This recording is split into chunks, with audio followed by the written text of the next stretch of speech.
Dan ternyata orang kaya, ada orang berharap kaya, ada orang kaya udah kaya tapi hidupnya banyak masalah. Kalau banyak berarti ibu tetap berharap kaya. Karena faktanya ada bahkan banyak orang kaya yang banyak masalah, hidupnya bermasalah. Kenapa ada orang kaya hidupnya bermasalah? Itu bisa dipastikan karena di dalam kayanya dia tidak ada rahmat Allah. Itu masalahnya.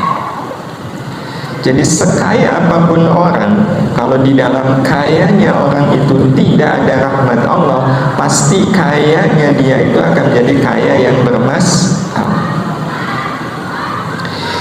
Sementara kita bisa lihat ada orang yang sebenarnya dia pengen kaya, ya, tapi takdir tetap membuat dia miskin.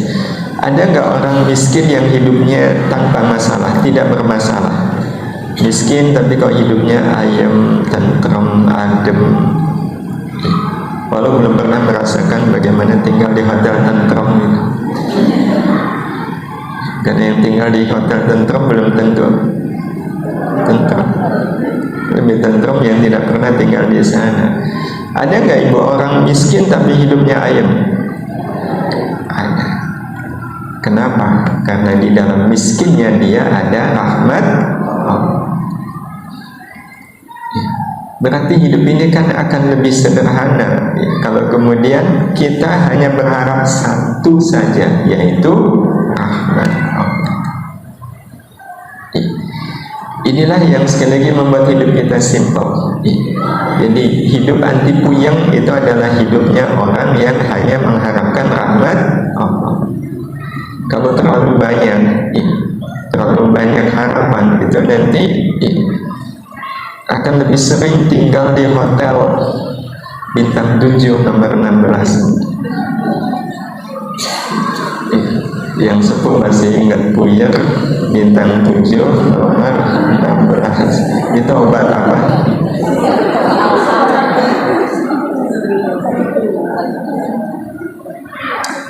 Ibu-ibu yang dirahmati Allah, terus bagaimana caranya agar saya bisa mendapatkan rahmat Allah? Karena sekali lagi kalau sudah dapat rahmat Allah, kaya akan jadi kebaikan, miskin akan jadi kebaikan, sehat jadi kebaikan, sakit jadi kebaikan, ya untung jadi kebaikan, rugi pun jadi kebaikan. Itu orang kalau sudah hidup penuh dengan rahmat Allah. Nah, bagaimana caranya biar saya bisa mendapatkan rahmat Allah? Ayat ini menuntun kita, innal ladzina amanu, sesungguhnya orang-orang yang beriman, wal ladzina hajaru, dan orang-orang yang hijrah, wajahadu, dan berjuang fi sabilillah, di jalan Allah. Mereka inilah yang betul-betul mengharapkan rahmat Allah. Berarti kalau ayat ini kita pahami secara utuh, rahmat Allah itu bisa diperoleh dengan iman, hijrah, dan berjuang. Inilah kalau kita ingin hidup penuh dengan rahmat, iman, hijrah, berjuang. Nah, kita ingin bahas ketiganya, tapi kalau tiga-tiganya waktu nggak cukup. Ya, kalau begitu kita salah satu saja, kita ambil yang sesuai dengan momentum kita, yaitu hijrah. Ibu yang dirahmati Allah, apa itu hijrah? Secara bahasa hijrah itu artinya pindah. Ibu sebelum di sini kan di rumah, berarti ibu pindah dari rumah ke sini. Itu artinya ibu sudah melakukan hijrah. Dulu Rasul hijrah dari Makkah ke Madinah, tapi itu kan hijrah tempat. Tapi apa sebenarnya makna hijrah dalam konteks kehidupan kita sekarang? Hijrah itu memang bagian dari hidup, bagian dari perjalanan hidup. Karena itu semua kita harus hijrah. Tapi pengertian hijrahnya adalah mencari dan menemukan ruang kehidupan yang dipenuhi rahmat Allah. Inilah hijrahnya kita. Kita menempuh perjalanan Tetapi kita menempuh perjalanan itu mencari dan menemukan ruang kehidupan yang dipenuhi rahmat Allah. Jadi perlu memastikan hijrah kita kemana. Sebagaimana dulu Nabi Sallallahu Alaihi Wasallam ketika beliau memutuskan hijrah meninggalkan Mekah, itu dalam posisi sudah menentukan tujuan, yaitu Madinah. Itulah hijrah. Ada yang ditinggalkan dan ada yang dituju. Kalau orang pergi meninggalkan tempat di mana dia berada, tapi nggak jelas menujunya kemana, itu namanya orang tadi orang apa ibu? Hijrah? Enggak. Minggat. Betul. Nah, dia meninggalkan rumah tapi nggak jelas kemana, namanya apa? Minggat. Nah, jangan sampai perjalanan hidup kita itu dianggap minggat. Kenapa? Karena belum jelas kemananya, belum jelas. Nah, kalau di sini hijrah yang jelas itu adalah menuju ke ruang kehidupan yang dipenuhi rahmat Allah. Pertanyaannya, apa nama ruang kehidupan yang dipenuhi rahmat Allah itu? Kalau ibu belum tahu, berarti gak jelas ini ibu hijrahnya kemana. Kemana ibu? Ke tempat yang dipenuhi rahmat Allah. Kalau Nabi itu kan ke tempat di mana dakwah akan berkembang dengan pesat, dan Nabi melihat tempat itu namanya Madinah. Nah, kalau kita ke ruang hidup yang dipenuhi rahmat Allah, apa namanya? Sebenarnya ibu sudah tahu, tapi karena ibu tawal tuh jadi nggak mau menunjukkan ketahuannya. Tidak ada ruang kehidupan yang dipenuhi rahmat Allah selain ruang kehidupan bernama syukur. Betul? Bukan nggak tahu. Kalau bilang betul kan berarti sudah. Jadi inilah ruang kehidupan yang dipenuhi dengan rahmat Allah, namanya ruang kehidupan bernama syukur. Inilah yang kemudian tema kita hari ini, hijrah menuju hidup penuh syukur. Menuju hidup penuh syukur ya berarti kita harus berada di dalam ruang syukur. Sebab kalau orang betul-betul sudah berada di dalam ruang syukur, apapun yang dilakukannya adalah wujud syukur kepada Allah. Dan inilah yang akan membuat hidup kita betul-betul bertabur rahmat Allah. Jadi kalau diibaratkan seperti kita tinggal di satu tempat yang kering, gak ada air, kan gak mungkin kita terus-menerus tinggal di situ. Kita pindah. Pindahnya kemana? Ke tempat yang penuh dengan air. Ada mata airnya. Nah, bagi kita, tempat yang penuh dengan mata air rahmat itu namanya adalah syukur. Nah, karena itu, ibu-ibu yang rahmati Allah, bagi kita pengertian hijrahnya kita saat ini adalah bagaimana di sisa umur ini kita betul-betul menjalani hidup di ruang syukur.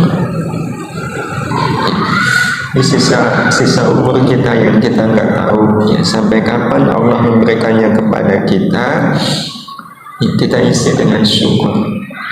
Agar apapun yang kita lakukan adalah wujud syukur, ya mau gak mau kita harus hidup di ruang syukur. Jadi kalaulah kita sholat kita adalah wujud syukur kita kepada Allah.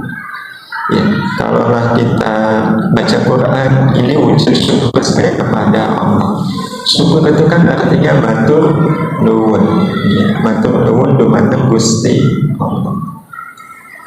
Dan kelak nanti ibu-ibu yang rahmati Allah, kita akan menemukan satu fakta bahwa syukur adalah keniscayaan hidup. Jadi siapapun yang hidup itu meniscayakan syukur. Kalau ada orang hidup kok tidak syukur, berarti dia sudah menjauh dari keniscayaan hidup. Makan itu keniscayaan hidup nggak ibu? Ya, orang kalau hidup nggak mau makan sama dengan sudah nggak pengen hidup. Lebih penting mana, makan atau syukur? Tergantung. Ibu makan untuk syukur atau ibu syukur dengan cara makan?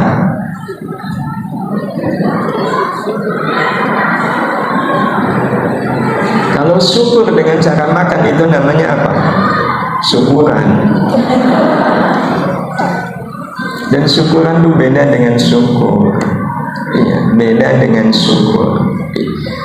Nah, kenapa kita katakan syukur adalah keniscayaan hidup? Banyak sebenarnya fakta-fakta yang menguatkan, yang kita nggak bisa membantah.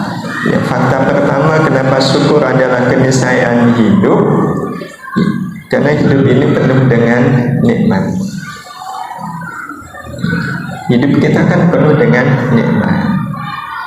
Nikmat dari Allah, yang kalau seandainya kita hitung nikmat Allah itu, kata Allah, la tuhsuha, kalian tidak akan pernah bisa menghitungnya.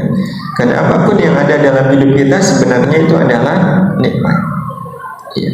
Mata bisa melihat, ini berapa nilainya? Telinga bisa mendengar, berapa nilainya? Mulut bisa bicara, berapa harganya? Ya.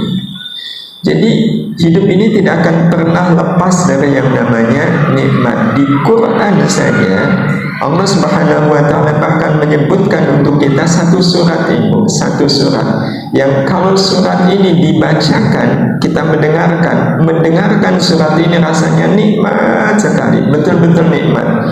Terutama kalau surat ini dibaca imam waktu salat subuh.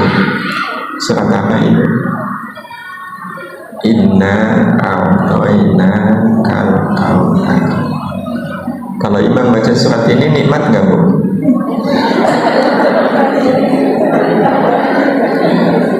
Kan nikmat banget, alhamdulillah, matur nuwun imam. Dan memang betul surat ini isinya tentang nikmat. Inna a'toina, sesungguhnya kami telah memberimu al-kautsar, nikmat yang banyak. Fasholli, maka sholatlah li rabbika, terhadap Rabbmu, wanhar, dan sembelilah kurban. Sholat, kata para ulama, ini menggambarkan hubungan baik kita dengan Allah. Wanhar, berkurban, berarti menunjukkan hubungan baik kita dengan sesama manusia. Maka surat ini memberikan pesan kepada kita, semua nikmat Allah yang banyak ini harus kita gunakan untuk membangun hubungan baik dengan Allah dan membangun hubungan baik dengan sesama manusia. Hablum minallah dan hablum minannas. Itu tujuan Allah memberikan kepada kita nikmat. Tapi pada prakteknya kita melihat ada orang yang diberi nikmat, yang nikmat itu digunakan untuk melakukan amal salih. Ada ibu? Ada. Kita hari ini, sekarang ini.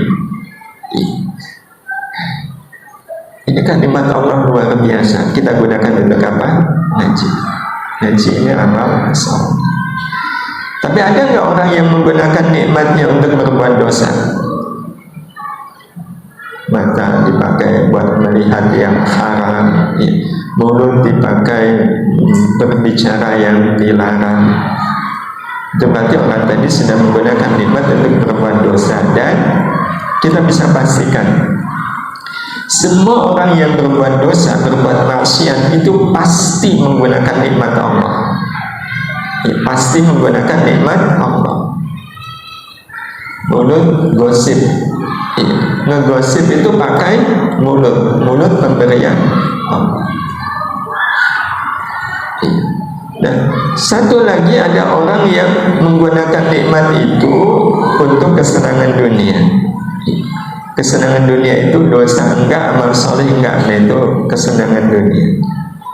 Seperti nonton hiburan, nonton apalagi itu. Ya, enggak kok, enggak dosa, cuma hiburan aja, cuma dagelan, lawak, bisa jadi enggak dosa, tapi amal soleh bukan. Nah, orang kalau menggunakan nikmat untuk amal soleh, insya Allah nikmatnya itu menjadi rahmat. orangnya nanti disebut syukur nikmat, sedang bersyukur atas nikmat. Tapi kalau orang menggunakan nikmat untuk kesenangan dunia, maka berubahlah nikmat itu menjadi fitnah. Orangnya nanti disebut sebagai hubbud dunia, pecinta dunia. Dan orang kalau menggunakan nikmat untuk berbuat dosa, jadilah nikmat itu istidraj. Istidraj, dilulu oleh Allah. Orangnya nanti disebut sebagai kufur nikmat, kufur atas nikmat. Nah, orang yang kufur atas nikmat, kata Allah, wala in kafartum inna azabi lasyadid. Kalau kalian kufur terhadap nikmatku, sungguh azabku sangat pedih. Berarti orang yang menggunakan nikmatnya untuk berbuat dosa, sejatinya dia sedang menyiksa dirinya dengan nikmat pemberian Allah. Jadi orang yang dia menggosip itu sebenarnya dia sedang menyiksa dirinya dengan mulut pemberian Allah, menyiksa dirinya. Ya, orang yang dengan uang dia bisa berbuat dosa, berbuat maksiat, maka sebenarnya dia sedang menyiksa dirinya dengan uang nikmat dari Allah. Nah, kalau nikmatnya dipakai buat kesenangan dunia, nikmatnya jadi fitnah. Orang yang sudah menjadikan nikmat jadi fitnah itu sebenarnya dia sedang menipu dirinya. Ya, karena Allah mengatakan, wa mal hayatud dunya illa mata'ul ghurur, dan tiadalah kehidupan dunia itu kecuali kesenangan sesaat yang menipu. Jadi orang yang nonton hiburan bisa ketawa-ketawa, itu sebenarnya dia sedang apa? Menipu diri. Menipu dirinya dengan nikmat pemberian Allah. Nah, kalau orang menggunakan nikmat untuk amal sholih, ya, bersyukur atas nikmat, maka nikmatnya menjadi rahmat. Kalau nikmat menjadi rahmat kan berarti sama dengan dia sedang menyayangi dirinya. Jadi kayak sekarang ini kita sebenarnya sedang menyayangi diri kita. Karena Allah mengatakan, la in syakartum la azidannakum. Kalau kalian bersyukur, misalnya nikmatku akan aku tambah. Dan kalau skema nikmat seperti ini, ibu pengennya nikmat itu jadi rahmat, fitnah, atau istidraj? Pengennya jadi rahmat, gak ada pilihan lain. Kalau pengen nikmat itu jadi rahmat, maka yang harus kita lakukan adalah syukur nikmat. Inilah yang menyebabkan kita punya satu prinsip bahwa memang syukur itu adalah keniscayaan hidup bagi orang yang menginginkan nikmat yang tidak jadi fitnah, apalagi menjadi istidraj. Bagi siapapun yang menginginkan nikmatnya menjadi rahmat. Ada alasan kedua kenapa syukur itu adalah keniscayaan hidup. Ini juga fakta. Siapapun yang saat ini masih hidup pasti menginginkan tenang, damai, dan bahagia. Betul Ibu? Ya. Hidup ini untuk apa lagi kalau tidak untuk mencari tenang, damai, dan bahagia? Hanya saja tenang, damai, dan bahagia itu ada dua jenis. Ya, ada dua jenis. Ada yang asli, ada yang palsu. Ya, saya dulu mungkin pernah sampaikan ini. Jadi ada yang ori, ada yang KW. KW-nya juga ada KW 1, 2, 5, bahkan 10. Kalau saya lihat wajah-wajah ibu dan bapak, ini kan kelihatan tenang, damai, dan bahagia. Betul? Ya. Cuma yang jadi pertanyaan, ini tenang, damai, bahagianya bapak ibu ori atau KW? Ini yang perlu dipastikan ibu bapak. Kenapa? Karena yang tidak boleh terjadi adalah kita merasa tenang, damai, dan bahagianya saya ori, tapi kenyataannya KW. Beli onderdil motor, mobil, kita pikir ori, tapi ternyata KW, itu bermasalah kan? Bermasalah. bermasalah dalam perjalanan. Nah, kira-kira tenang, damai, dan bahagianya ibu, bapak, ori atau kawin?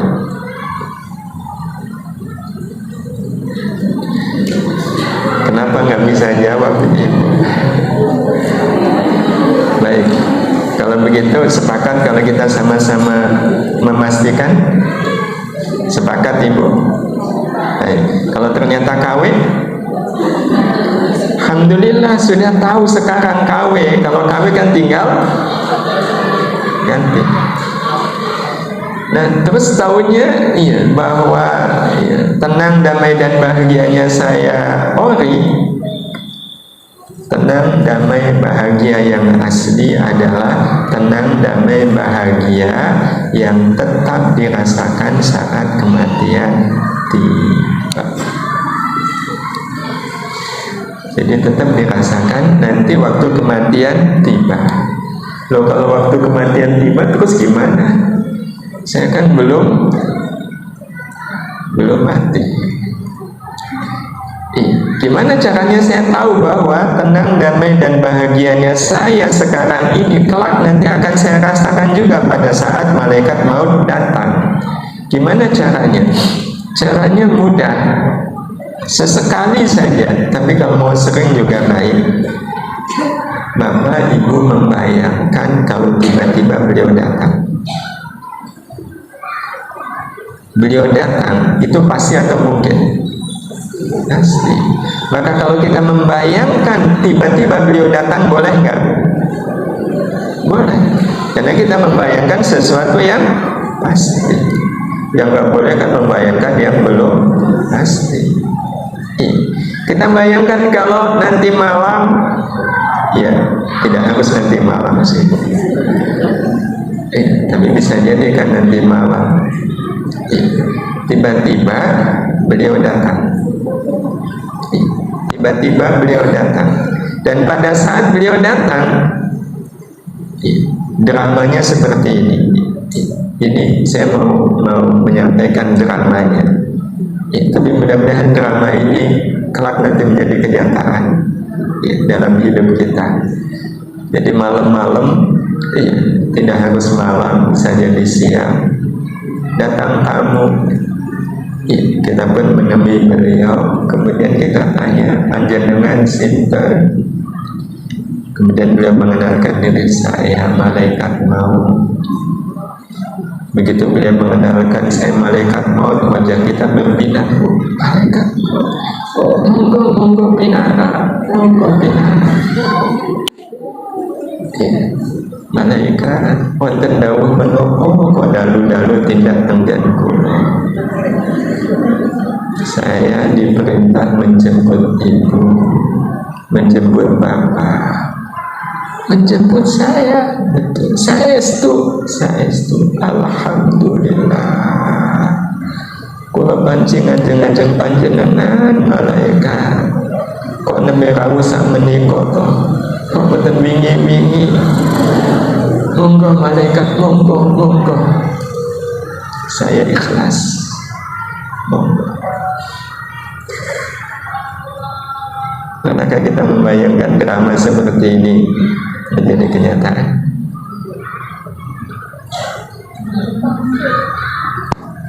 Kenapa nggak kebayang itu? Ya, beliau mengenalkan saya malaikat maut aja udah lemes saya. Nah, kalau kemudian ketemu beliau kok lemes, hilang tenang, itu artinya tenang, damai, dan bahagia kita ori atau kawin. Padahal di Bapak Ibu, malaikat maut datang menemui kita itu untuk maksud baik atau maksud buruk? Maksud baik. Lantas kenapa lemes? Saya nggak bisa membayangkan kalau tiba-tiba beliau datang. Kan kita tahu bahwa beliau datang untuk maksud baik. Malaikat maut ngelihat ibu itu kasihan sebenarnya, Bu. Pagi-pagi sudah ditunggu banyak pekerjaan, betul? Ya, ini belum selesai, sudah ada kerjaan lagi, masalah ini belum selesai, datang lagi masalah. Kasihan malaikat maut melihat ibu, melihat bapak. Malaikat maut itu ingin membawa bapak ibu ke satu tempat di mana di sana bapak ibu bisa istirahat tanpa masalah. Betul?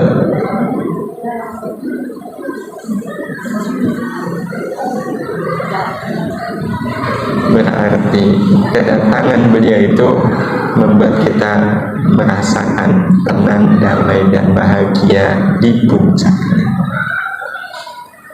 Ya, di puncaknya. Nah, kalau kemudian drama tadi kok belum tergambar, maka pertanyaannya apa? Bapak Ibu selama ini kalau merasa tenang, damai, dan bahagia, itu dapat tenang, damai, dan bahagianya dari mana? Jadi samalah kalau ibu karena harus ganti onderdil motor gitu, beli sendiri dalam keadaan kita belum tahu mana onderdil, beli aja, beli seker semisal ya. Pas pulang kebetulan punya anak yang dia paham betul onderdil, spare part, ori, dan KW. Pas ditunjukkan anak kan langsung lihat ya, ternyata KW. Maka pertanyaan anak ke ibu, ke bapak apa? Ibu beli di mana? Bu, beli di mana ini? Ibu beli di situ. Oh, pantas Bu, kalau di situ memang barangnya KW. Kalau pengen yang ori harusnya ibu beli di toko ini. Bapak Ibu yang dirahmati Allah, tenang, damai, dan bahagia itu memang tergantung kita mendapatkannya di mana. Bapak Ibu majelis tazkiyah yang dirahmati Allah Subhanahu wa Ta'ala, kalau seandainya Bapak Ibu punya rumah di daerah seperti ini, wah ayam nggak? Ayam nih, nggak mau pergi kemana-mana, tenang, damai, dan bahagia. Betul? Betul? Maka hidup yang tenang, damai, bahagia sampai ajal adalah hidup yang dijalani di ruang kehidupan bernama syukur. Jadi memang sangat tergantung kita merasa tenang, damai, dan bahagia itu karena apa. Kalau karena syukur itu insya Allah ori, itu insya Allah asli. Karena kalau kita sudah hidup di ruang kehidupan bernama syukur, apapun yang kita lakukan adalah wujud syukur kita kepada Allah. Dan memang hukum sebab akibatnya orang yang melakukan amal kebaikan, pertama, orang kalau sudah berada di dalam ruang syukur, apapun yang dia lakukan adalah amal baik. Apapun yang dia lakukan adalah amal baik, yakni amal yang disukai oleh Allah. Nggak mungkin orang sudah berada di dalam ruang syukur yang dia lakukan buruk, itu nggak mungkin. Kenapa? Karena syukur kan artinya terima kasih. Syukur itu artinya terima kasih. Mungkin nggak ada orang yang ngegosip ibu, terus dia tanya, ibu kok ngegosip? Ya, ini wujud terima kasih saya kepada Allah, karena Allah sudah ngasih saya nikmat bernama mulut.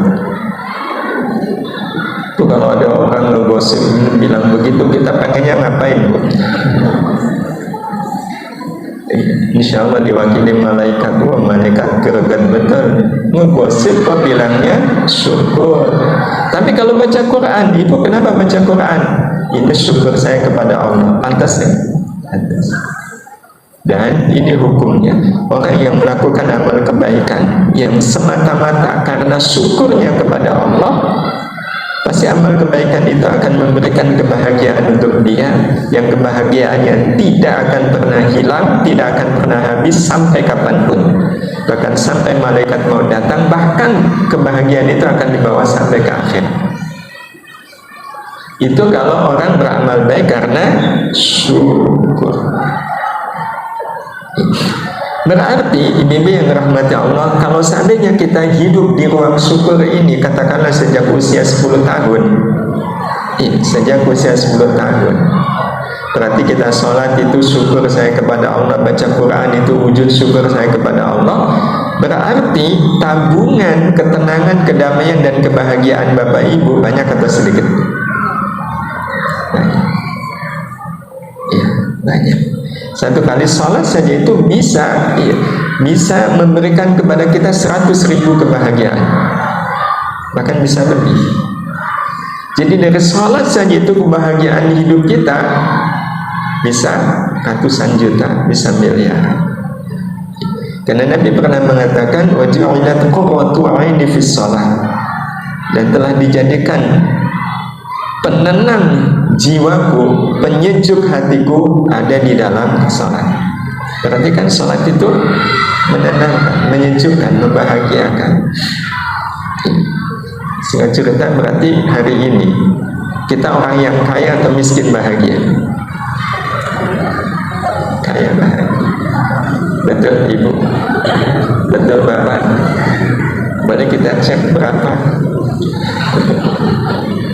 berapa tabungan kebahagiaan kita yang kita peroleh dari amal-amal baik kita, amal soleh kita, amal ibadah kita. Cara ngeceknya gampang. Makan soto itu enak kan? Tapi ada orang yang kemudian dia ngeluh, nggak enak sotonya. Kenapa nggak enak Bu? Nggak ada kerupuknya. Ada nggak? Dia merasa sotonya nggak enak gara-gara nggak ada kerupuk. Kalau dia bilang nggak enak, itu artinya bahagia nggak? Enggak. Berarti bahagia dia hanya seharga gara-gara nggak ada kerupuk, bahagianya hilang. Kalau ibu-ibu nggak ada apa Bu? Nggak ada sama.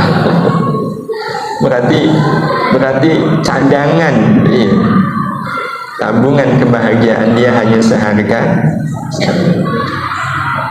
sandal kita di masjid, terus kita lihat sandal kita diinjak orang, apalagi diinjak-injak. Dongkol nggak? Kalau dongkol itu artinya kita bahagia atau nggak bahagia? Tidak bahagia. Kalau orang gara-gara sendalnya diinjak orang kemudian dongkol, berarti nilai bahagia dia hanya seharga. Kalau begitu, di mana kebahagiaan yang kita peroleh dari amal-amal baik kita yang kita lakukan sejak usia 10? Kenapa bahagia kita begitu mudah hilang? Hanya gara-gara sendal kita diinjak-injak orang, apalagi sendal kita hilang. Bayangkan kalau seandainya ada orang punya 100.000 sendal, terus sendal yang dia pakai di masjid hilang, masalah nggak? Nggak. Nah, iya. Bahagia kita itu melimpah, tapi kenapa gara-gara sendal hilang, masalah? Itu yang harus kita curigai apa Ibu? Yang kita curigai adalah jangan-jangan selama ini saya melakukan semua amal kebaikan itu belum menjadi wujud syukur saya kepada Allah. Kalau belum menjadi wujud syukur itu tandanya apa? Tandanya kita belum hidup di dalam ruang syukur. Karena kalau orang hidup tidak di dalam ruang syukur, kalau digambarkan ya seperti tinggal di ruangan begini, lama-kelamaan gimana Ibu? Bapak? Kan stres, menderita. Maka siapapun yang menjalani hidup tidak di ruang syukur, maka dia hanya akan merasakan susah, resah, gelisah, menderita, walaupun dia rajin sholat, walaupun dia rajin ibadah. Karena kalau dia masih di luar ruang syukur, kan berarti ibadah dia bukan karena syukur, bukan merupakan wujud terima kasih kepada Allah. Iya, bukan. Bapak Ibu, ibadah itu kan wujud terima kasih atas nikmat yang Allah berikan kepada kita. Logika sederhana saja, kalau seandainya 2 hari yang lalu ada orang namanya Pak Ahmad beliau ini orang kaya raya dan baik sekali. Beliau datang ke rumah kita, terus beliau mengatakan, Bapak, Ibu, mohon maaf ini mengganggu. Saya datang bersama silaturahim. Yang kedua, ceritanya saya baru dapat nikmat. Saya sekeluarga baru dapat nikmat dan saya ingin berbagi nikmat. Saya ingin memberikan hadiah untuk Bapak Ibu, koper. Hadiah koper. Pas dibuka isinya uang 3 miliar. Kata beliau, ini gak seberapa. Bagi beliau gak seberapa. Bagi kita, 2 hari yang lalu beliau ngasih itu. Hari ini beliau minta tolong ke ibu, ya Bu Ahmad minta tolong ke ibu. Mohon minta tolong, bisa gak membersihkan halaman rumah saya? Ibu berkenan gak? Kalau ingat 2 hari yang lalu, berkenan. Waktu ibu membersihkan halaman rumah beliau, itu rasanya ibu beban atau senang? Senang. Yang kalau sudah membersihkan halaman depan rumah beliau, ibu merasa cukup belum? Belum. Maka apa yang ibu lakukan ke beliau? Ibu, ini halaman depan sudah, yang mana lagi ya ibu? Betul nggak? Ya, kita senang karena beliau sudah memberikan kepada kita kebaikan yang luar biasa.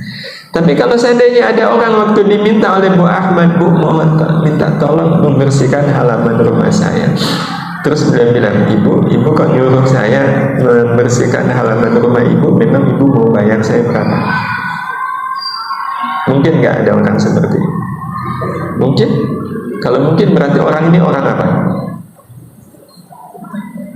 Oh, 2 hari yang lalu udah dikasih uang 3 miliar, hari ini diminta membersihkan halaman rumah beliau kok masih hitungan. Itu artinya orang ini orang apa? Nggak tahu terima kasih. Betul? Allah ngasih kita nikmat berapa? Luar biasa. Terus Allah meminta kita sholat duha. Meminta kita sholat duha. Yang meminta kita sholat duha siapa? Allah.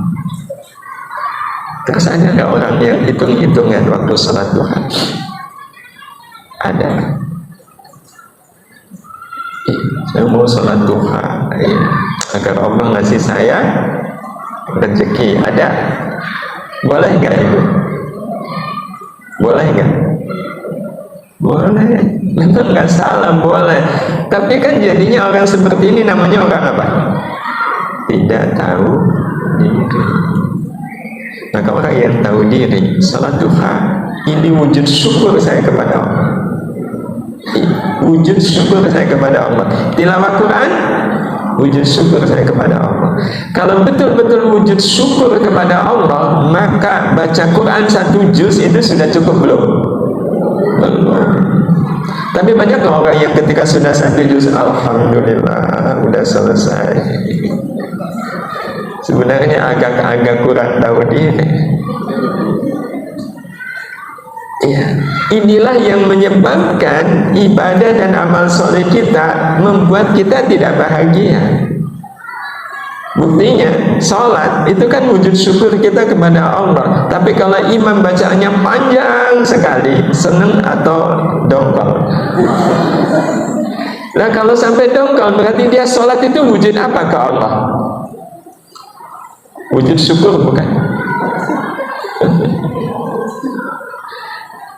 Ya, padahal Allah sudah memberikan kepada kita nikmat yang jumlahnya nggak bisa dihitung.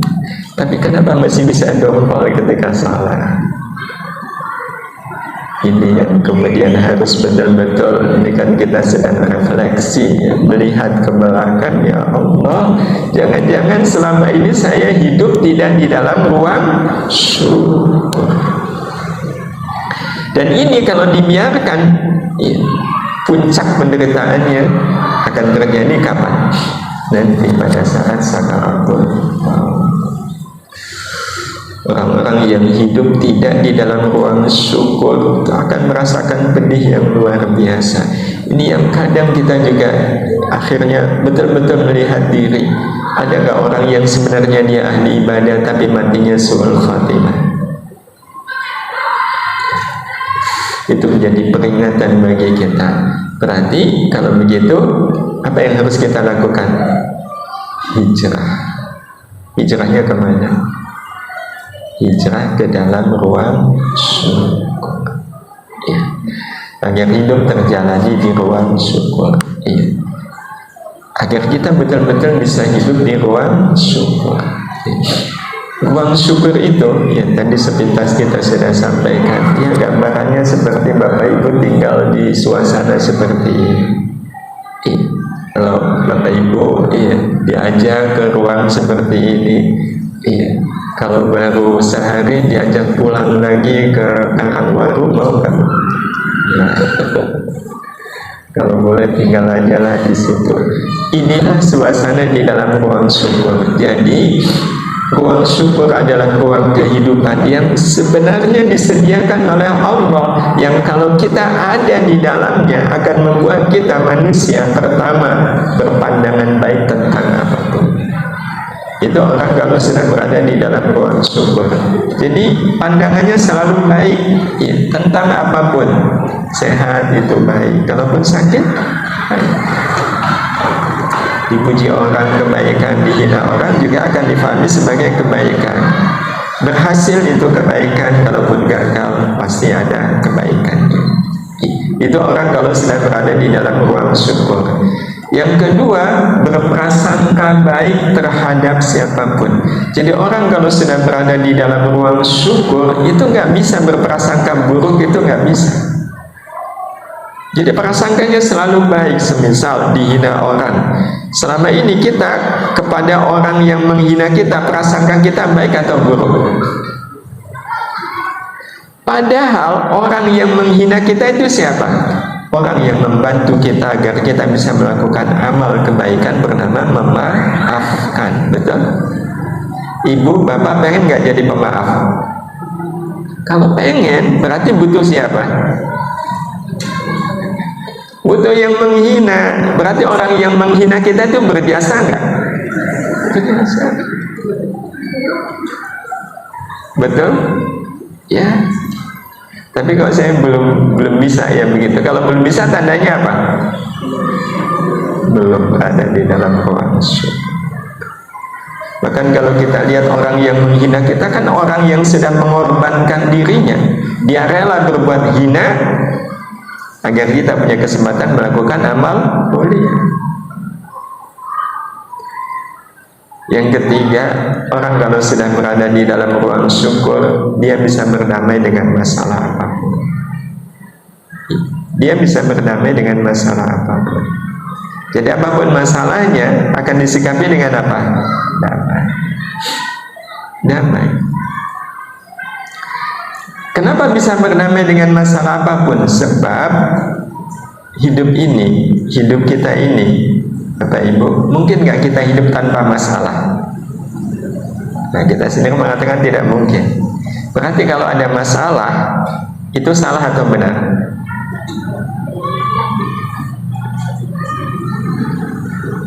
Hidup ini tidak mungkin tanpa masalah. Berarti kalau hidup kita ada masalah, ya hidup yang benar. Berarti masalah itu masalah bukan? Bukan. Kalau masalah bukan masalah, berarti kita akan berdamai. Karena masalah itu akan membuat orang tidak damai kalau dia mempermasalahkan. Contoh, tadi dihina orang, itu masalah nggak bagi ibu? Ada orang bilang, oh dasar hidung pesek, makanya nggak laku-laku, sampai segitunya dia menghina. Masalah nggak ibu? Masalah? Masalah. Kalau masalah, apa masalahnya? Kalau nggak langsung jawab, dia lagi nyari-nyari masalah. Ada orang menghina hidung kita, apa masalahnya? Kan nggak bisa nemu masalahnya. Apakah ketika hidung kita dihina menyebabkan hidung kita berubah bentuk? Nah, hidung kita jadi nggak bisa dipakai buat bernafas. Enggak. Hidung kita jadi berdarah? Enggak. Berarti apa masalahnya? Tapi kan hati saya jadi sakit. Loh, yang dihina hidung kok yang sakit? Semakin gak nyambung. Kecuali kalau kita cari-cari masalah. Orang yang cari-cari masalah kan berarti mempermasalahkan masalah. Padahal masalah itu sesuatu yang ada dalam. Yang terakhir, menjadikan apapun sebagai kesempatan beramal baik. Ini dipuji orang jadi kebaikan, dihina orang jadi kebaikan, kaya jadi kebaikan, miskin jadi kebaikan. Inilah 4 suasana di ruang syukur. Di antara 4 ini, mana yang Bapak Ibu sudah merasakan? Kalau belum, tandanya belum ada di dalam ruang syukur. Karena kalau sudah ada di dalam ruang syukur, ya udah, keempat-empatnya itu sudah ada dengan sendirinya. Sama persis seperti ibu pergi ke daerah pegunungan. Mungkinkah Bapak Ibu menolak hawa sejuk yang hadir? Mungkin. Ya, jaketan pun tetap merasakan hawa sejuk pegunungan. Kenapa? Berada di sana. Nah, Bapak Ibu yang dirahmati Allah Subhanahu wa Ta'ala, ya. Kalau begitu pertanyaannya, kenapa kita kok belum juga ada di dalam ruang syukur? Kalau sepintas, ini menarik nggak Bapak Ibu kalau kita ada di dalamnya? Menarik? Kalau menarik, kenapa kita belum ada di dalamnya? Kenapa Bapak Ibu? Ya, ini yang saya juga bertanya-tanya, kenapa nggak mau masuk ke dalam ruang syukur? Nah, bisa jadi Bapak Ibu karena ruang syukur itu kalau dilihat dari luar seperti ini. Pak Bu, ada gedung seperti ini. Bapak Ibu mau masuk nggak? Maka inilah gambaran tentang ruang syukur, adalah ruang kehidupan yang nampak angker, sangat tidak menarik bila dilihat dari luar. Itu yang menyebabkan orang diajak syukur tidak mau. Diajak syukur nggak mau. Dihina orang, syukurnya apa? Memaafkan. Betul? Ya. Dihina itu bentuk syukurnya adalah memaafkan. Tapi ada nggak orang yang diajak memaafkan nggak mau? Ya. Padahal kalau memaafkan enak nggak Bapak Ibu? Kalau memaafkan enak. Tapi kok kenapa? Ya, karena memang seperti ini gambaran ruang syukur kalau kita melihatnya dari luar. Tapi kalau kita masuk ke dalamnya, apa yang kita jumpai? Ya seperti yang tadi, ya, sangat menyejukkan bagi siapapun yang mau memasukinya. Sehingga orang kalau sudah betul-betul masuk ke dalam ruang syukur dan merasakan nikmatnya berada di dalam ruang syukur, dia tidak akan pernah mau keluar lagi dari ruang syukur. Sampai kapan? Sampai ajal datang. Sehingga ketika malaikat mau datang itu akan disambut dengan apa? Ya syukur. Ya, disambut dengan syukur. Nah, Bapak Ibu yang dirahmati Allah Subhanahu wa Ta'ala, kalau seandainya ya, Bapak Ibu, ya, ini ada rumah angker yang bisa masuk ke dalam ruang angker ini, ya, hanya siapa? Butuh apa Ibu? Butuh keberanian. Hanya orang yang punya nyali, berani, yang bisa masuk ke dalam rumah angker. Itu kalau rumah. Kalau ruang syukur butuh apa? Untuk masuk ke dalam ruang syukur tidak butuh keberanian, cukup butuh kemauan. Jadi yang penting ada kemauan. Berarti kalau kemauan gampang nggak Ibu? Gampang, kan yang penting mau. Kalau yang penting berani kan rada-rada mikir. Ini yang penting mau. Iya. Nah, ada 4 kemauan yang dibutuhkan untuk bisa masuk ke dalam ruang syukur. 4 kemauan. Apa 4 kemauan itu? Yang pertama, mau ikhlas. Mau ikhlas. Yang penting ibu mau ikhlas.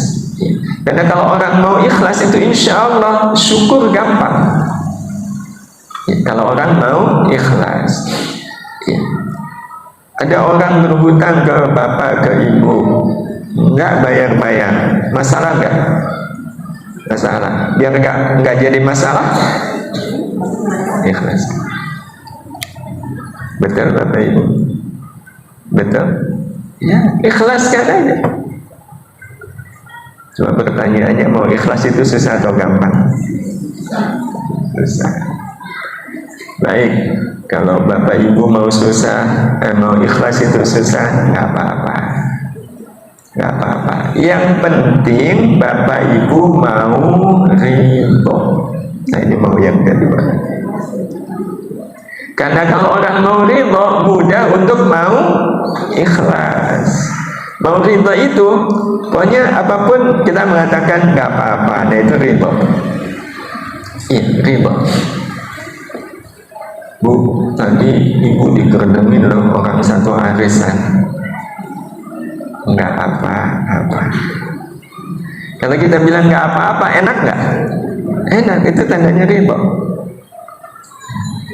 Tetangga pinjam motor, pas kembali rupanya habis jatuh, terus beliau bilang, bu maaf ini motornya lecet. Ibu bilang apa?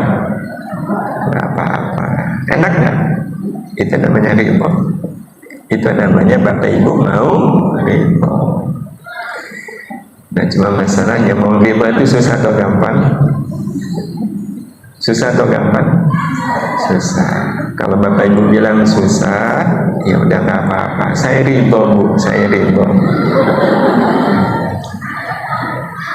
Kalau bapak ibu bilang mau ridho itu susah, nggak apa-apa. Yang penting bapak ibu mau sabar. Karena kalau bapak ibu mau sabar, insya Allah nanti mau ridho. Kalau sudah mau ridho, nantinya mau ikhlas, mau sabar. Mau sabar itu yang penting ya, nahanlah, jangan melakukan yang nggak baik. Nah, itu sabar namanya. Iya. Jadi kalau bilang nggak apa-apa kok masih berat, ya yang penting wajahnya jangan kemudian melotot atau gimana. Ya ditahan aja lah dongkolnya. Nah, itu artinya ya bapak ibu sudah mau sabar. Nah, cuma pertanyaannya, mau sabar itu susah atau gampang? Susah atau gampang Pak? Bu? Susah. Ya, baiklah, kalau bapak ibu mau sabar kok susah, masih ada satu mau nih bapak ibu, nggak apa-apa mau sabar susah, yang penting bapak ibu mau susah. Karena orang kalau mau susah, insya Allah dia mau sabar, betul? Kalau mau sabar, mau ridho, mau ikhlas, insya Allah syukur. Jadi yang penting bapak ibu mau susah. Nah, sekarang pertanyaannya, mau susah itu susah atau gampang? Kalau mau susah masih susah, ya sudah, wabillahi taufiq wal hidayah. Wassalam. Sudah nggak ada mau lagi, mentok. Dan tahukah kita bapak ibu, orang yang hidup nggak mau susah itu melawan kodrat kehidupan. Jadi orang yang mau susah itu tandanya dia pengen. Orang yang nggak mau susah itu artinya dia hidupnya pengen susah. Jadi memang aneh orang yang nggak mau susah itu. Karena orang yang nggak mau susah itu sama dengan dia menginginkan susah. Betul? Katanya nggak mau susah, tapi ternyata hidupnya susah. Sebab orang kalau mau susah, hidupnya susah nggak? Itulah yang kita katakan, orang kalau nggak mau susah, dia sudah melawan kodrat hidup. Jadi kalau susah, ini kodrat hidup saya. Karena hidup ini kan tidak akan, tapi kan ada senang, betul. Iya, kan ada pilihan senang, betul. Cuma ada nggak orang yang selamanya senang? Nggak ada. Ada nggak orang yang selamanya susah? Berarti senang dan susah itu selalu dipergilirkan. Ada saat kita senang, ada saat kita susah. Berarti kalau ada orang yang sedang senang, tandanya mau susah. Kalau ada orang yang sedang susah, tandanya mau senang. Nah, Bapak Ibu maunya mau yang mana? Mau senang kan? Kalau Bapak Ibu maunya mau senang, berarti sekarang harus dalam keadaan susah. Betul?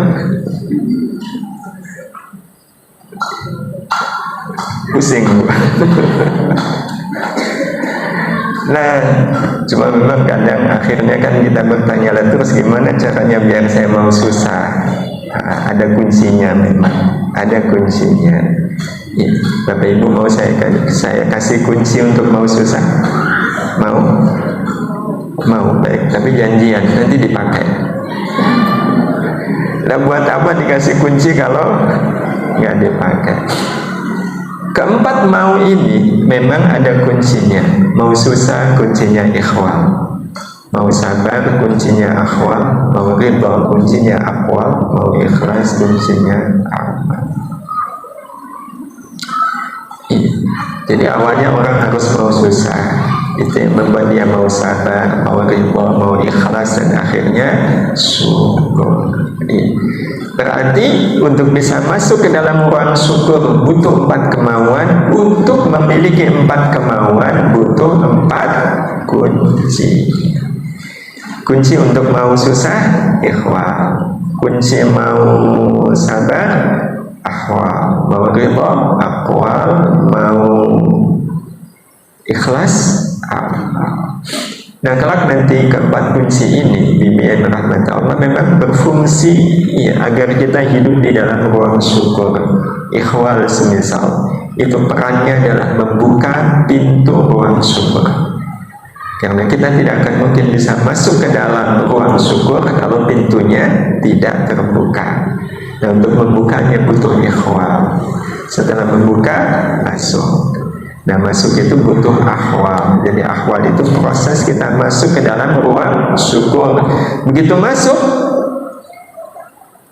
jangan sampai kita keluar. Biar tidak keluar, pintunya ditutup pakai ahwal. Kalau sudah ditutup, kunci. Kuncinya pakai amal. Sehingga kalau sudah amal, ya udah mau kemana? Kita nggak bisa lagi keluar dari ruang syukur. Berarti memang 4 kunci ini harus kita miliki. Kita mulai dari yang pertama, yaitu ikhwan. Apa sih ikhwan? Adalah yakinnya diri bahwa apapun yang ada dan terjadi di dalam hidup ini adalah kebaikan Allah semata. Ini pegangan kita. Ini ikhwan. Pokoknya apapun yang ada dalam hidup kita, di dalam pikiran kita, persepsi kita, kita nggak punya pikiran yang lain selain ini adalah kebaikan Allah. Walaupun saya tidak menginginkannya, walaupun saya tidak menyukainya, tapi kita yakin bahwa ini adalah kebaikan Allah. Itu ikhwan. Apapun, sehat itu kebaikan Allah, sakit kebaikan Allah, dipuji orang kebaikan Allah, dicaci orang hakikatnya adalah kebaikan Allah. Untung itu kebaikan Allah, rugi pun kebaikan Allah. Orang-orang yang sudah memiliki ikhwan ini secara otomatis pasti dia akan mau susah. Tidak hanya sekedar mau senang, tapi juga mau susah. Kalau mau senang kan gak usah dibahas. Sebagaimana yang Allah Subhanahu wa ta'ala sebutkan di banyak ayat ini. Salah satunya yang sering disampaikan adalah Al-Baqarah ayat 216. Wa asa takrahu syai'a wa huwa khairul lakum. Boleh jadi kalian menyukai sesuatu dan tidak menyukai sesuatu. Ini salah. Boleh jadi kalian tidak menyukai sesuatu. Karena di Quran saya perbaiki. Bisa jadi kalian tidak menyukai sesuatu.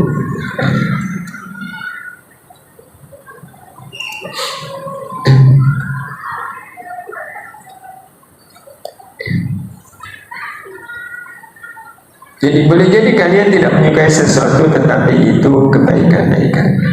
Ini maklumat dari Allah. Jadi kalau kita tidak menyukai sesuatu, kita langsung punya kesimpulan ini kebaikan Allah.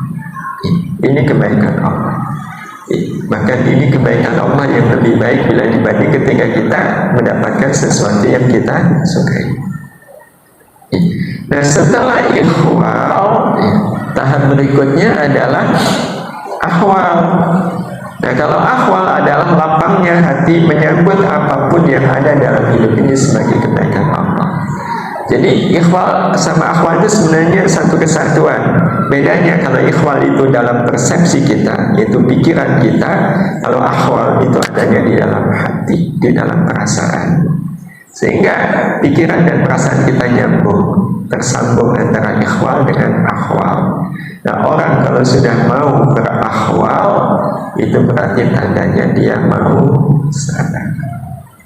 Nah, setelah mau sabar, ahwal, maka tahap berikutnya aqwal. Aqwal itu jamak dari qaulun, artinya ucapan. Artinya ucapan. Nah, aqwal memiliki arti ucapan yang menunjukkan rasa ridha terhadap apapun yang ada dan terjadi dalam hidup kita. Yang di dalam pelajaran akhlak, ucapan ridha itu adalah kita mengucapkan alhamdulillah atas apapun yang ada dalam kehidupan kita. Mau senang, mau susah, ucapan kita alhamdulillah. Ibu tadi dikerendengin oleh orang satu arisan, alhamdulillah. Nah, itu berarti memberikan pesan apapun yang ada dan terjadi dalam hidup ini harus menjadi amal yang terpuji dalam pandangan Allah. Kenapa amal yang terpuji? Agar kita betul-betul pantas untuk memuji Allah. Karena yang membuat amal kita terpuji itu adalah Allah. Nah, amal yang terpuji ini, jadi kalau orang betul-betul alhamdulillahnya mengingatkan dirinya apa yang saya alami ini harus menjadi amal bagi saya, maka setelah aqwal yang terakhir adalah amal. Nah, kalau amal berarti menjadikan apapun sebagai kesempatan melakukan amal yang terpuji di sisi Allah. Jadi amal itu tidak hanya sebatas amal, enggak. Yang penting amal enggak, tapi bagaimana apapun yang terjadi itu membuat kita melakukan amal yang terpuji. Jadi kalaulah kita dihina orang, penghinaan orang itu harus menjadi amal yang terpuji bagi saya.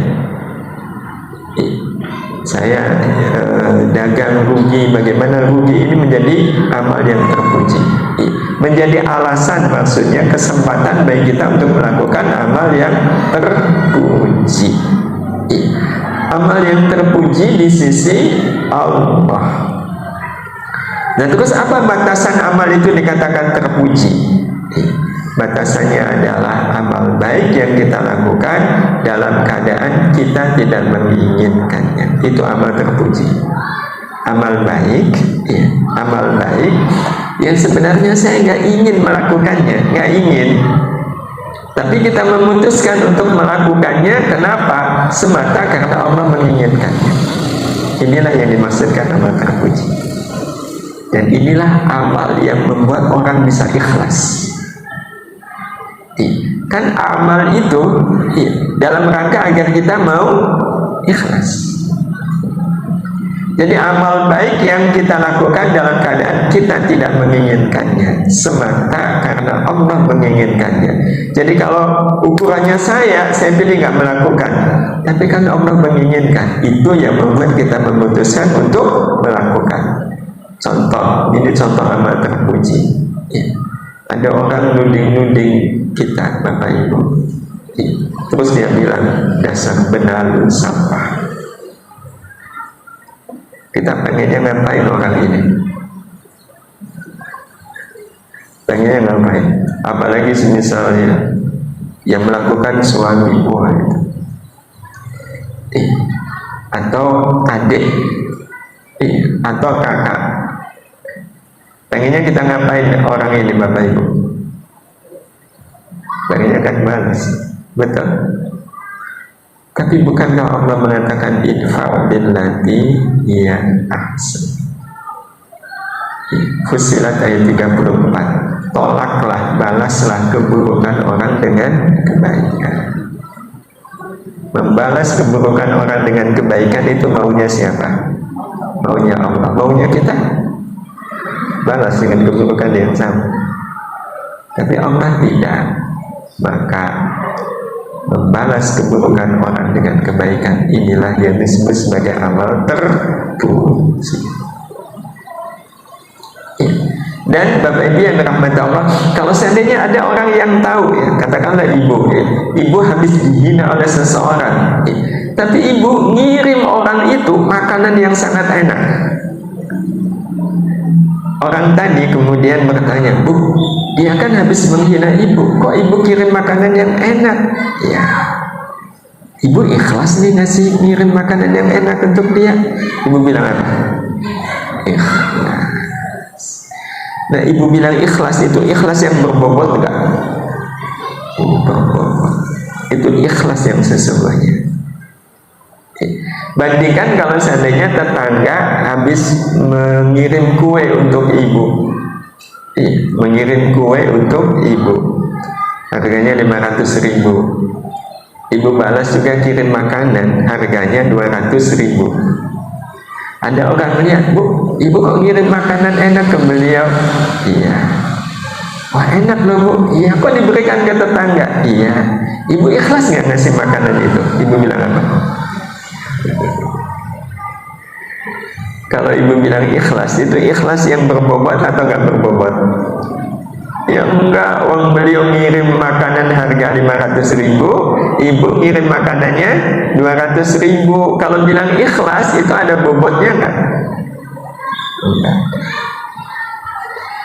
Jadi ternyata mau ikhlas itu hanya bisa ditujukan untuk orang yang amalnya memenuhi kriteria terpuji. Atau membela kehormatan orang yang pernah menyakiti kita. Terpuji nggak ini? Terpuji. Terus ibu ditanya, Bu, ibu kok malah membela dia sih?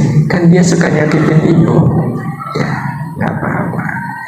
Bu, ibu ikhlas nggak melakukan semuanya itu? Kemudian ibu bilang apa? Ikhlas. Berarti ini mau ikhlas yang berbeda. Tapi kalau kita membela orang yang sangat baik kepada kita, ikhlas nggak? Ikhlas, tapi ada nilainya. Berarti memang mau ikhlas itu hanya ditujukan kepada amal yang terpuji. Itu memberikan yang paling kita sukai itu ingin atau nggak ingin? Nggak ingin ya. Ini baju mahal, warnanya cocok, gitu ya, modelnya cocok, masa saya kasihkan ke orang lain? Tapi bukankah Allah mengatakan lan tanalul birra hatta tunfiqu mimma tuhibbun? Kalian semua tidak akan bisa mendapatkan kebaikan yang balasannya surga sampai kalian memberikan sebagian apa yang kalian sukai. Bismillah, ibu kasihkan itu baju ke orang lain. Panitia pengumpulan baju itu kan ngeliat, Bu, ini baju mahal loh, Bu, bagus lagi. Iya, ini jarang ada di toko ini, Bu, ini jutaan nih harganya, Bu. Kok ibu kasihkan ke orang lain? Ibu ikhlas gak? Ibu ikhlas gak? Terus ibu bilang apa? Ikhlas. Itu ikhlas ibu ada nilainya gak? Ada. Bandingkan kalau baju yang diberikan, baju yang ibu sudah gak suka. Ada yang mau menerima, terus panitianya bilang, Bu, ibu ikhlas nih kasihkan baju ini. Terus ibu tadi bilang, ikhlas, ikhlas banget deh. Ada nilainya gak? Berarti kalau begitu, ikhlas hanya ditujukan kepada orang yang amalnya terpuji. terpuji. Maka siapa yang sudah mau ikhlas atas semua amal terpuji yang dilakukannya, berarti dia sudah hidup di dalam ruang ya. Inilah hakikat berada di dalam ruang syukur, ikhlas melakukan amal yang terpuji. Mudah-mudahan Allah kuatkan kita di sisa umur ini ya, betul-betul bisa ikhlas melakukan amal, bukan cuma sekedar amal, tetapi betul-betul amal yang terpuji. Karena ikhlas itu memang hanya punya nilai ketika amal yang dilakukan adalah amal yang memenuhi kriteria terpuji. Apa sih kriteria syukur itu? Ya, ini untuk memastikan ya bahwa memang saya betul-betul sudah berada di dalam ruang syukur. Berarti apapun yang dia lakukan adalah wujud syukur kepada Allah. Maka kriteria syukur itu ada 3: beramal sebagai wujud terima kasih kepada Allah. Jadi mulai saat ini apapun yang kita lakukan itu wujud terima kasih kepada Allah, wujud syukur saya kepada Allah. Allah sudah memberikan begitu banyak nikmat kepada saya, masa saya tidak mensyukurinya? Boleh nggak ada hitung-hitungan di dalam amal? Iya, karena saya pengen ada hitung-hitungan. Kalau memang pengen hitung-hitungan boleh, tapi pastikan hitungannya tidak ada yang lain selain hanya rahmat Allah. Ini saja hitungan amal kita.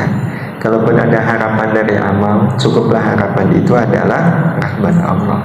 Kalaupun ada harapan yang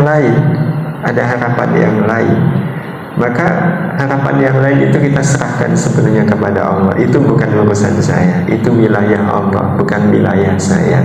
Wilayah saya adalah rahmat Allah. Apapun amal kita, ibu sakit, iya, karena itu ibu berobat itu amal baik bukan? Amal baik. Iya. Ibu berharap apa dengan ibu berobat? Nah, kalau sembuh berarti belum berada di ruang syukur, Bu.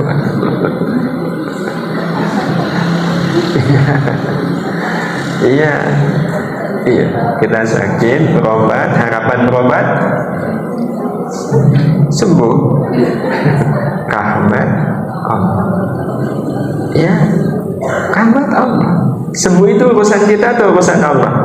Allah. Ya udah, nggak usah kita ambil apa yang memang itu sudah menjadi urusan Allah. Urusan kita cukup rahmat Allah. Bapak Ibu menyekolahkan anak, apa harapannya? Rahmat Allah. Kan hari ini, yang kemarin nggak usah ada harapan biar anak saya punya status, nggak usah. Iya, nggak usah. Harapannya cuma satu, biar saya dapat rahmat Allah, anak saya juga dapat rahmat Allah. Biar dapat nilai nggak usah, biar dapat ijazah nggak usah. Karena ya, awal tadi kita sampaikan, kalaupun ada hasil tapi di dalamnya nggak ada rahmat Allah, pasti masalah. Berharap berobat ini sembuh, terus sembuh, tapi di dalamnya nggak ada rahmat Allah, bisa masalah nggak? Masalah. Karena kita tidak ingin semuanya jadi masalah. Jadi harapannya cuma satu, rahmat Allah. Titik. Ibu baik sama suami, harapannya apa? Rahmat Allah. Yang kemarin? Ya kemarin kan belum ada di dalam ruang syukur. Sekarang udah di dalam ruang syukur, udah nggak mikir apapun. Bapak Ibu datang ke majelis ta'lim, ke majelis tazkiyah ini ada harapan. Apa harapannya? Rahmat Allah. Harapan ilmu nggak usah, cukup rahmat Allah aja, cukup rahmat Allah. Loh, kalau dapat rahmat Allah nggak dapat ilmu, ya nggak apa-apa. Rahmat Allah itu lebih berharga dari ilmu. Sebab kalau dapat ilmu nggak dapat rahmat Allah, masalah. Dan itu ada nggak Bapak Ibu? Ada orang yang dapat ilmu tapi ilmunya tidak diamalkan, ilmunya digunakan untuk menyalahkan orang lain, mencari-cari kesalahan orang lain. Itu kan berarti di dalam ilmunya tidak ada rahmat Allah. Tapi kalau datang ke majelis ilmu, betul-betul dapat rahmat Allah tapi nggak dapat ilmu, nggak apa-apa. Kok bisa nggak dapat ilmu? Nah, yang belajar pakai bahasa Jawa dari awal sampai akhir. Saya baru 3 hari pindah dari Bandung ke Jogja, dapat ilmu. Enggak, tapi dapat rahmat Allah, dapat. Nah, kemudian disempurnakan yang ketiga, melepaskan amal dengan akibat apapun dari amal. Jadi kalau amal itu ada hasilnya, ada hasilnya, maka hasil itu jangan dikait-kaitkan dengan amal, jangan. Ibu berobat, qadarullah sembuh. Terus ada yang nanya, Bu, katanya sakit, kok sembuh? Ibu bilang apa? Kalau berobat berarti belum berada di dalam ruang syukur. Loh, kan memang saya sembuh itu setelah berobat. Iya. Kalau iya itu tanda memang belum bersyukur. Yang membuat kita sembuh itu berobat atau Allah? Ibu kok sembuh? Iya. Allah yang menyembuhkan saya. Allah yang menyembuhkan saya. Jadi kita nggak nyebut-nyebut berobatnya itu enggak. Ibu kok sembuh? Iya, kemarin habis berobat. Dokternya itu nggak cuma spesialis, subspesialis, konsulen lagi. Ya gimana nggak sembuh? Mana obatnya mahal. Berarti dia berobat dapat apa? Cuma dapat sembuh, tapi belum tentu dapat rahmat Allah. Dan itu bisa jadi masalah. Jadi melepaskan, melepaskan. Ibu nasihatin anak kok nurut. Itu yang membuat anak nurut itu karena apa? Rahmat Allah. Jangan bilang karena dinasihatin. Wah, dinasihatin bapaknya nggak pernah mempan. Begitu dinasihatin ibunya mempan. Berarti ibu nasihatin anak cuma dapat apa? Nurutnya anak. Tapi belum tentu mendapatkan rahmat Allah. Ini berarti kita betul-betul seutuhnya telah syukur kepada Allah ketika tiga kriteria ini sedang kita wujudkan dalam kehidupan kita. Alhamdulillah. Saya lihat wajah-wajah penuh syukur. Mari kita sempurnakan syukur kita dengan berdoa sejenak kepada Allah Subhanahu wa ta'ala. Bismillahirrahmanirrahim. Alhamdulillahirabbil alamin. Allahumma shalli ala sayyidina Muhammad wa ala alihi wa ashabihi ajma'in. Allahumma a'inna ala dzikrika wa syukrika wa husni ibadatika. Allahumma a'inna ala dzikrika. Ya Allah, bantu kami ya Allah, untuk selalu ingat kepadamu. Ingat bahwa apapun yang ada dan terjadi dalam hidup kami pasti ada dan terjadi dengan izinmu. Ingatkan selalu kami ya Allah, bahwa apapun yang kau izinkan terjadi dalam kehidupan kami pasti membawa kebaikan untuk kami ya Allah. Karena itu wa syukrika, buatlah kami selalu bersyukur atas apapun yang sudah engkau gariskan untuk kami ya Allah. Buatlah kami selalu bersyukur ya Rahman, dengan menjadikan apapun yang sudah engkau gariskan dalam hidup kami wa husni ibadatika, untuk bisa melakukan sebaik-baiknya amal, sebaik-baiknya ibadah ya Allah.